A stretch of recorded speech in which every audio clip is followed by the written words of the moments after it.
এরপর প্রশ্ন হলো মসজিদে প্রবেশ করার সময় থাকলে দুই রাকাত সুন্নাত না পড়ে বসে গেলে গুনাহ হবে কিনা। মসজিদে প্রবেশ করার পর যদি সালাত পড়ার সুযোগ থাকে, পরিবেশ থাকে, সময় থাকে, তাহলে আপনি দুই রাকাত নামাজ পড়ে বসবেন। এই দুখুল মসজিদ বা তাহিয়াতুল মসজিদ, মসজিদের সম্মানার্থে ঢোকার পরেই দুইটা রাকাত নামাজ পড়ে বসা, এটা কি ওয়াজিব, যেটা তরক করলে ডাইরেক্ট বসে গেলে গুনাহ হবে, নাকি এটা সুন্নাত? এটা নিয়ে ফোকাহে কেরামের মধ্যে মত পার্থক্য আছে।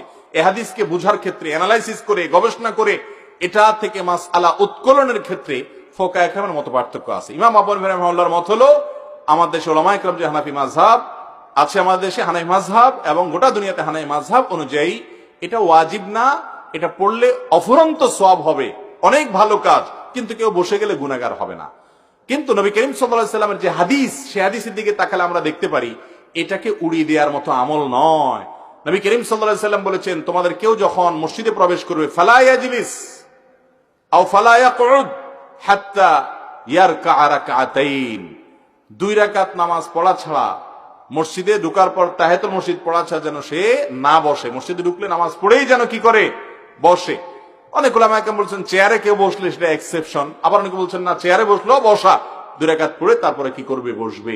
তো এই জন্য নবী সাল্লাল্লাহু আলাইহি সাল্লাম নিষেধ করেছেন যেন না পড়ে, ওই দুই রাকাত নামাজ না পড়ে যেন না বসে।